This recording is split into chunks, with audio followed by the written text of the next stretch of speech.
नमस्कार, DD news देख रहे हैं आप और आपके साथ मैं हूं शहला निगार। बुलेटिन की शुरुआत में आइए सबसे पहले एक नजर सुबह की सुर्खियों पर। भारत ब्रिटेन व्यापार समझौता आज से लागू, दोनों देशों के बीच बढ़ेगा व्यापार। भारत की 99% टैरिफ लाइन पर होगी जीरो ड्यूटी।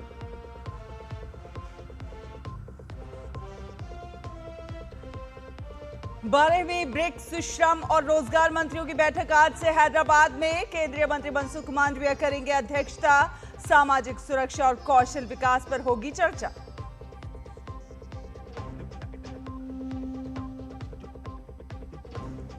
अमेरिका ने होर्मुज में फिर से शुरू की नाकाबंदी।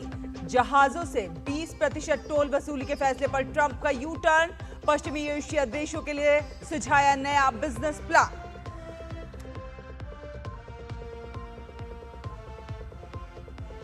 भारतीय मूल के अमेरिकी अंतरिक्ष यात्री अनिल मेनन 8 महीने के लंबे स्पेस मिशन पर। अंतरिक्ष में होने वाले कई अत्याधुनिक वैज्ञानिक प्रयोगों का बनेंगे हिस्सा।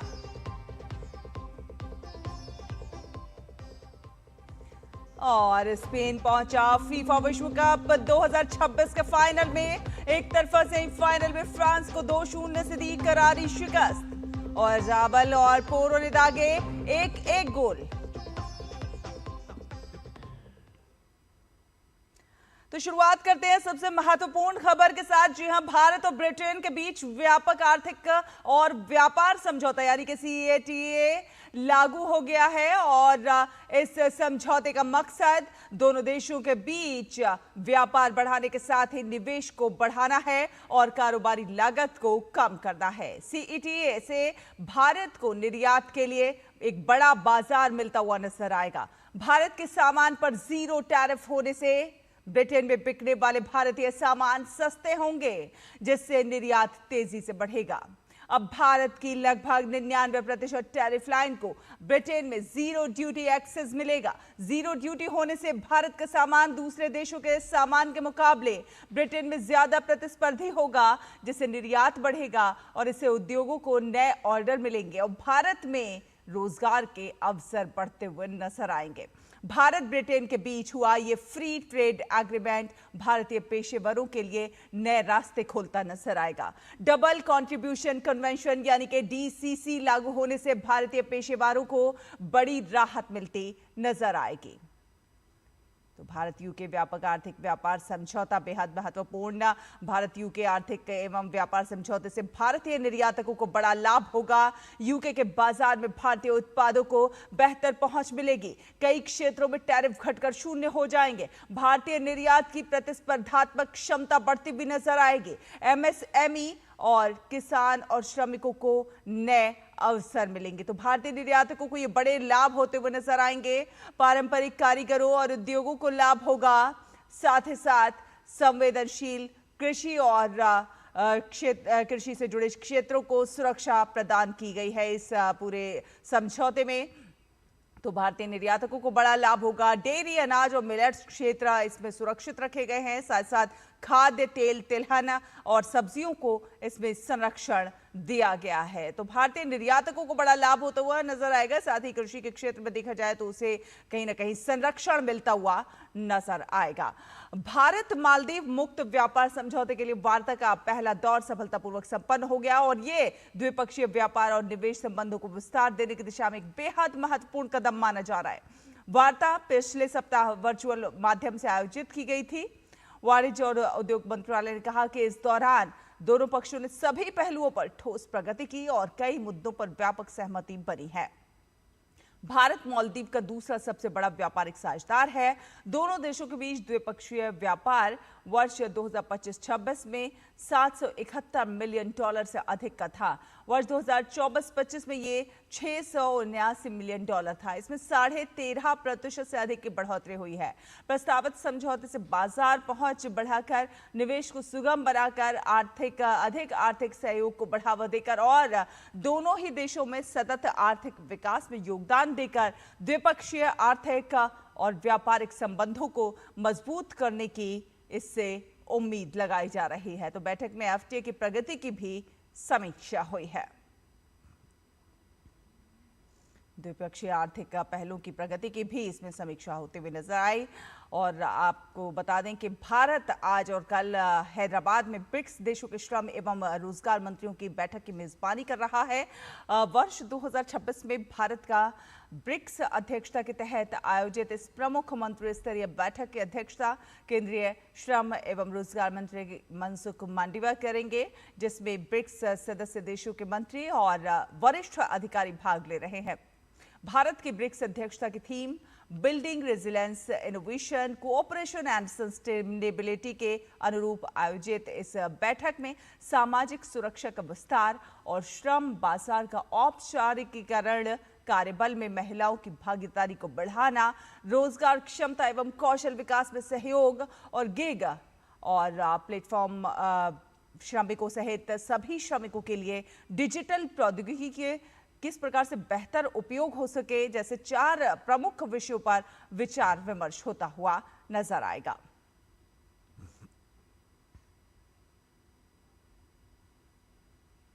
और इससे पहले केंद्रीय मंत्री डॉक्टर मनसुख मांडविया ने मंगलवार को हैदराबाद में 15वें ब्रिक्स ट्रेड यूनियन फोरम शिखर सम्मेलन 2026 का उद्घाटन किया। उन्होंने सामाजिक न्याय, जिम्मेदार नवाचार और सार्वभौमिक सामाजिक सुरक्षा पर आधारित श्रमिक केंद्रित वैश्विक व्यवस्था का आह्वान किया।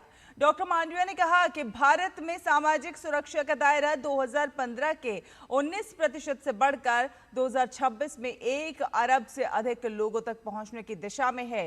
भारत की ब्रिक्स अध्यक्षता का विषय मजबूती, नवाचार, सहयोग और सततता के लिए निर्माण, समावेशी, न्याय संगत और श्रमिक कल्याण आधारित भविष्य के प्रति देश की प्रतिबद्धता को दर्शाता है।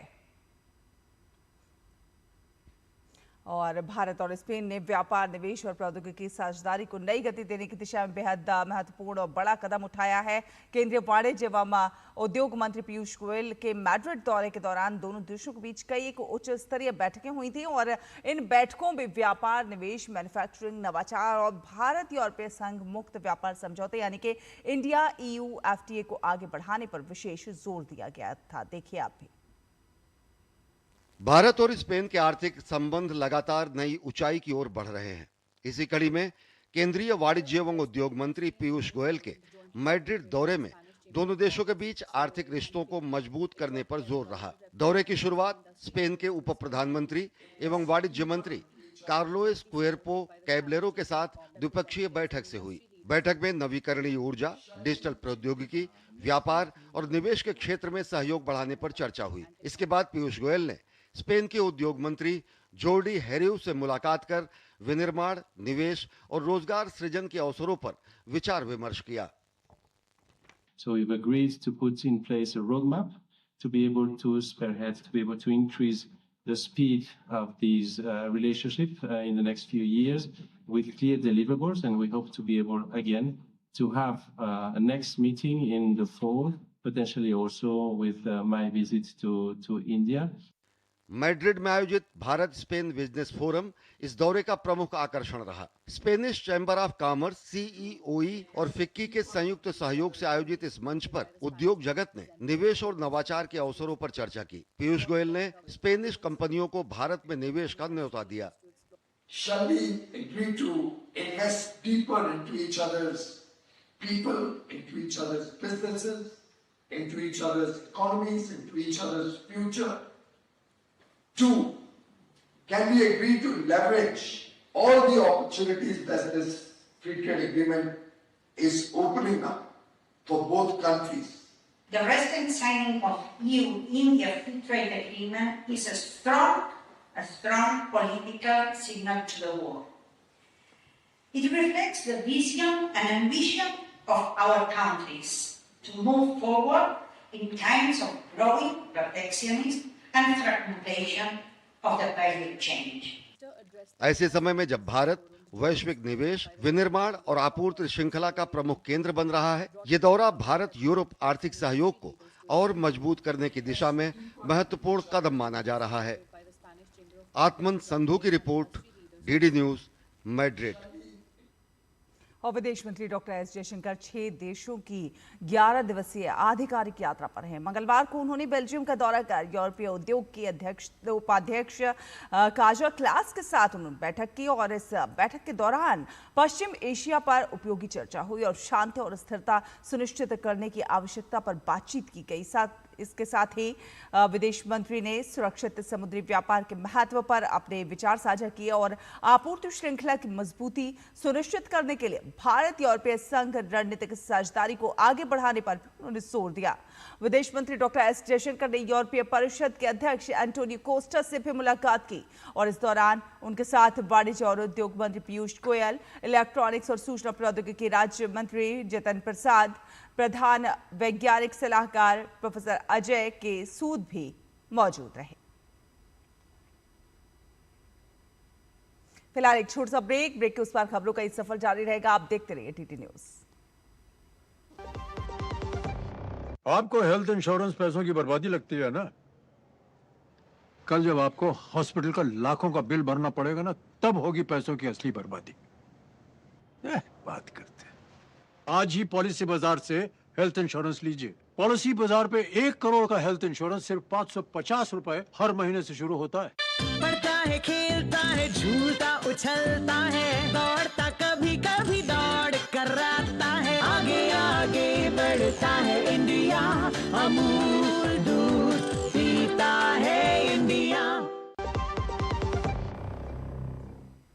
ब्रेक के बाद स्वागत है आपका। आप देख रहे हैं डीडी न्यूज। आपको बता दें कि भारतीय मूल के अमेरिकी अंतरिक्ष यात्री अनिल मेनन 8 महीने के लंबे स्पेस मिशन पर मंगलवार को रवाना हो गए। अनिल मेनन के साथ 2 और रूसी अंतरिक्ष यात्री कजाकिस्तान के सोयूज MS-29 स्पेसक्राफ्ट से अंतरिक्ष के लिए रवाना हुए। मेनन और रूसी अंतरिक्ष यात्रियों प्योत्र दुब्रोव और अन्ना किकिना को ले जाने वाला रोसकोस्मोस अंतरिक्ष यान भारतीय समय अनुसार रात 8:17 पर बैकोनूर कॉस्मोड्रोम से रवाना हुआ। स्टेशन तक 2 ऑर्बिट और 3 घंटे की यात्रा के बाद स्पेसक्राफ्ट रात अपने आप पेट्रोल मॉड्यूल से जुड़ गया। नासा के अनुसार ये मेनन की पहली स्पेस फ्लाइट है और रूसी अंतरिक्ष यात्रियों के लिए दूसरी उड़ान है। अनिल मेनन अंतरिक्ष में कई अत्याधुनिक वैज्ञानिक प्रयोग करेंगे जिनका मकसद भविष्य में डीप स्पेस की खोज के लिए इंसानों को तैयार करना और ऐसी तकनीकों को आगे बढ़ाना है जिनसे पृथ्वी पर लोगों को फायदा हो सके।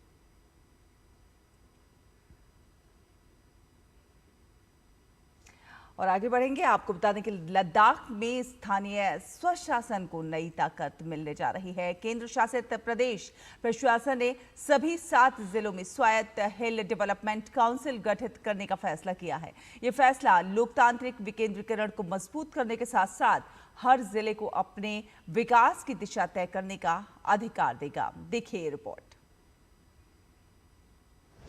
लद्दाख में बड़ा फैसला, सभी 7 जिलों में स्वायत्त हिल डेवलपमेंट काउंसिल।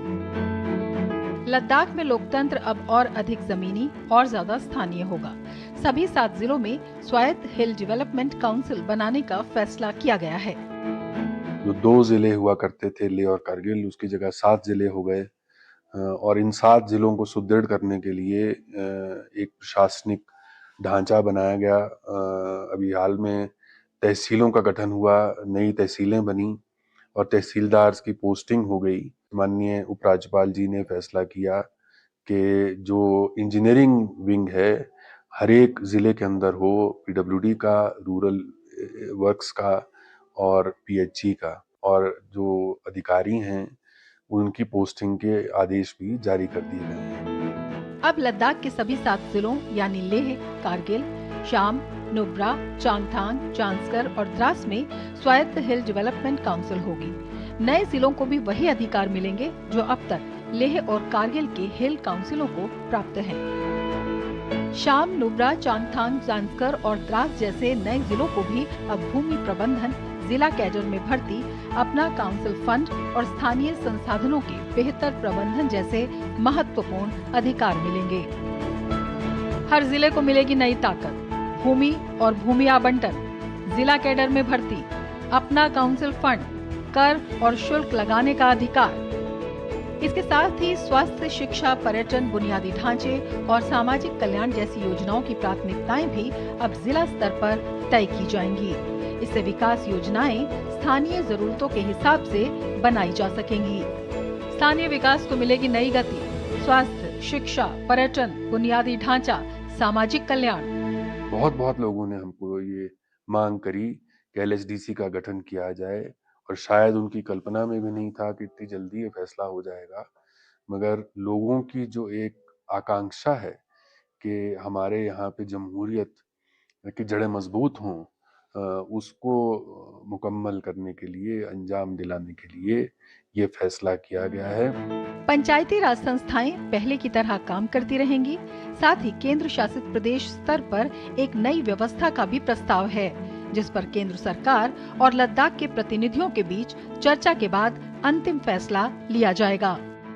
पिछले एक दशक में केंद्र सरकार ने पूर्वोत्तर के कई स्वायत्त परिषद क्षेत्रों मसलन बोडोलैंड, कार्बी आंगलोंग और दिमा हासाओं के लिए समझौतों और संवैधानिक प्रावधानों के माध्यम से स्थानीय स्वशासन को और मजबूत किया है।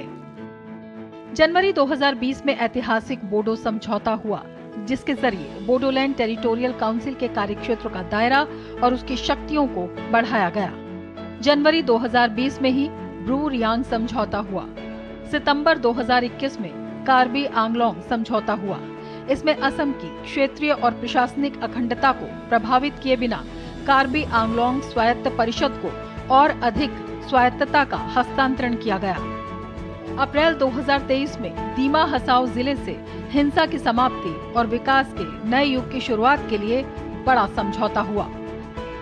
पूर्वोत्तर से लेकर लद्दाख तक स्थानीय आकांक्षाओं को लोकतांत्रिक संस्थाओं के माध्यम से सशक्त बनाने की ये पहल लगातार आगे बढ़ रही है। सबका साथ, सबका विकास, सबका विश्वास, सबका प्रयास के संकल्प के अनुरूप इसका उद्देश्य विकास को लोगों के और करीब ले आना और हर क्षेत्र को नई विकास गति देना है। Bureau report, DD news. और आगे बढ़ेंगे, आपको बता दें कि अमेरिकी राष्ट्रपति डोनाल्ड ट्रंप ने ईरान पोर्ट ब्लॉकेड मंगलवार को फिर से शुरू कर दिया है। हालांकि राष्ट्रपति ट्रंप होर्मुज स्ट्रेट से गुजरने वाले जहाज़ों पर भारी टैक्स लगाने की अपनी धमकी से पीछे हट गए हैं। उन्होंने 20% टोल शुल्क की जगह पश्चिम एशिया के देशों के साथ नए व्यापार और निवेश समझौतों का ऐलान किया है। ट्रंप ने कहा कि मिडिल ईस्ट लीडरशिप के साथ बहुत अच्छी बातचीत के आधार पर टोल शुल्क के बजाय अब खाड़ी देशों के बड़े निवेश को बढ़ाया जाएगा, और जिससे अमेरिका और इन देशों दोनों को ही फायदा होता हुआ नजर आएगा। अपनी सोशल मीडिया पोस्ट में ट्रंप ने लिखा कि ये इन्वेस्टमेंट बहुत बड़े होंगे। फैक्ट्रियां, प्लांट और इक्विपमेंट यूनाइटेड स्टेट्स में ऐतिहासिक लेवल पर आएंगे, जिससे ज्यादा सैलरी वाली अमेरिकन कंपनियां पैदा होंगी। इसके साथ ही ट्रंप ने ईरान के पास कभी भी न्यूक्लियर हथियार ना होने की बात भी दोहराई है। उन्होंने कहा है कि नाकेबंदी सिर्फ उन जहाजों पर होगी जो ईरानी बंदरगाहों से आ या जा रहे हैं या जिनमें ईरान से जुड़ा कोई सामान या फिर माल होगा। इतना ही नहीं, ट्रंप ने ईरान को चेतावनी भी दी है कि अगर तेहरान फिर से बातचीत शुरू नहीं करता है तो अगले हफ्ते से उसके पावर प्लांट और पुलों को निशाना बनाया जाएगा। वहीं दूसरी ओर ईरान ने साफ शब्दों में बातचीत फिर से शुरू होने की संभावना से इनकार कर दिया है।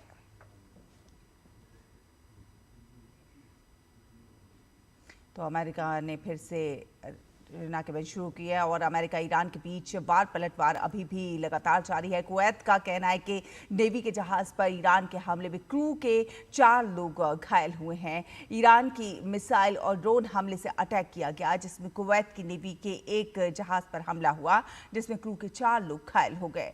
वहीं मंगलवार को ईरान ने बहरीन पर भी मिसाइल से अटैक किया। हालांकि बहरीन ने उन हमलों को आसमान में ही नष्ट करने का दावा किया है। और आगे बढ़ेंगे और खबरें देखेंगे फुटबॉल विश्व कप यानी फीफा से जुड़ी हुई।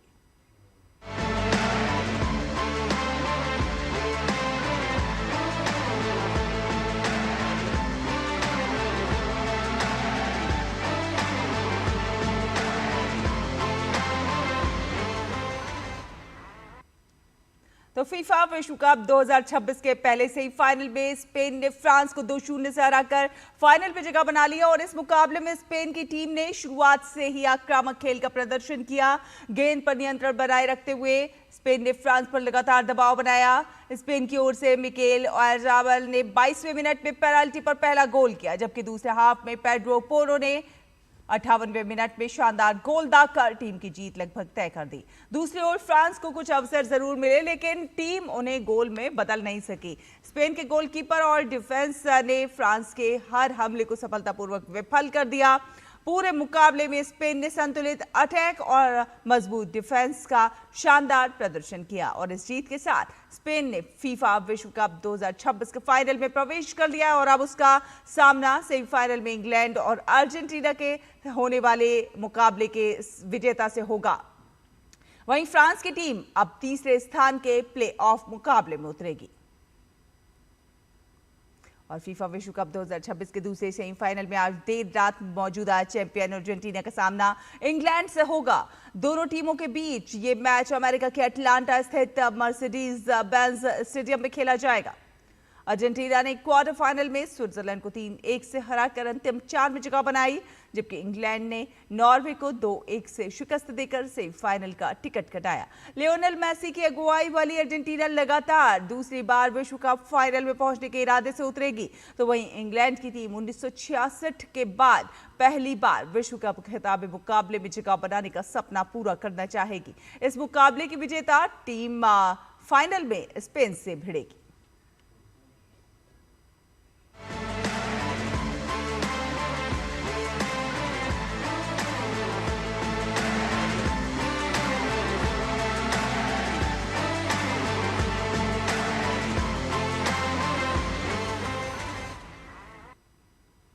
और भारत ने इंग्लैंड के साथ खेले जा रहे 3 वनडे मैचों की सीरीज के पहले मैच में इंग्लैंड को 6 विकेट से हरा दिया है और इस मैच में इंग्लैंड ने पहले बल्लेबाजी करते हुए 258 रन बनाए थे। जवाब में भारत ने 45.2 ओवर में 4 विकेट खोकर लक्ष्य हासिल कर लिया। इस जीत के साथ भारत ने 3 मैचों की वनडे सीरीज में 1-0 की बढ़त बना ली। खास बात यह रही कि एजबेस्टन में 2015 के बाद इंग्लैंड की ये पहली वनडे हार है। पिछली बार 2014 में भी उसे भारत ने ही इस मैदान पर हराया था। भारत के लिए अक्षर पटेल ने 4 विकेट लिए, साथ साथ बल्ले से कमाल करते हुए नाबाद 57 रन बनाए। वहीं कप्तान शुभमन गिल ने 80 रनों की पारी खेली। दूसरा वनडे गुरुवार को खेला जाएगा। इतिहास की कई अनमोल धरोहरें ऐसी होती हैं जो कि अपने भीतर एक पूरा दौर समेटे हुए होती हैं और ऐसी ही दुर्लभ विरासत को सामने लाने के लिए प्रधानमंत्री संग्रहालय में वॉकिंग विद लेगेसी प्रदर्शनी आयोजित की गई है, जिसमें पहली बार संग्रहालय के रिजर्व कलेक्शन की दुर्लभ वॉकिंग स्टिक्स और बैटन्स आम जनता के लिए प्रदर्शित की गई हैं।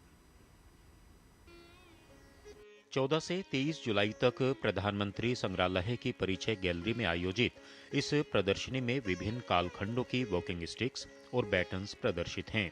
आबुनस, महोगनी, रोजवुड, सागौन, शीशम और बांस जैसी लकड़ियों से बनी इन छड़ियों पर हाथी दांत, चांदी, पीतल, सोना और अन्य कलात्मक सजावट भारतीय शिल्पकला की उत्कृष्ट मिसाल पेश करती हैं। जो एक तरीके से जगह जगह से अनोखी भेंट मिली आप देख रहे हैं, तो उसका एक कंजर्वेशन भी किस प्रकार उन्होंने इसको रखा और हम लोग सौभाग्यशाली हैं कि उनके जाने के बाद ये सब हम लोगों को धरोहर के रूप में मिल गया। तो इस धरोहर को हम जो यहाँ पर आएंगे लोग उनके साथ साझा करना चाहते हैं, जिससे उन्हें भी इसका एहसास हो। प्रदर्शनी का उद्देश्य केवल दुर्लभ वस्तुओं को प्रदर्शित करना नहीं, बल्कि लोगों को भारत की समृद्ध सांस्कृतिक विरासत और इतिहास से जोड़ना भी है। संग्रहालय के तोशखाना में सुरक्षित इन धरोहरों को पहली बार आम जनता के सामने लाया गया है। साधारण स्टिक्स देखी थी पहले, बट यहाँ पे आकर मैंने बहुत सारे अलग अलग डिज़ाइंस की देखी और बहुत सुंदर है ये छड़ियाँ। वह जो स्टिक्स थी उनके ऊपर जो कार्विंग थी वो इतने ध्यान से की गई थी, सिमेट्री वगैरह सब बहुत अच्छा बना रखा था। अच्छा, इसमें बहुत ही डेकोरेटिव और एक तरह से कहना चाहिए कि फैशनेबल भी हैं, डेकोरेटिव भी हैं और यूजफुल भी हैं। हमें बहुत पसंद है। 23 जुलाई तक चलने वाली यह प्रदर्शनी इतिहास, कला और विरासत में रुचि रखने वाले लोगों के लिए एक विशेष अवसर है। उर्मिलेश भट्ट की रिपोर्ट, डीडी न्यूज, दिल्ली। तो इसी के साथ इस बुलेटिन में फिलहाल इतना ही। आगे आप देखेंगे नया सवेरा। अभी दीजिए अनुमति। नमस्कार।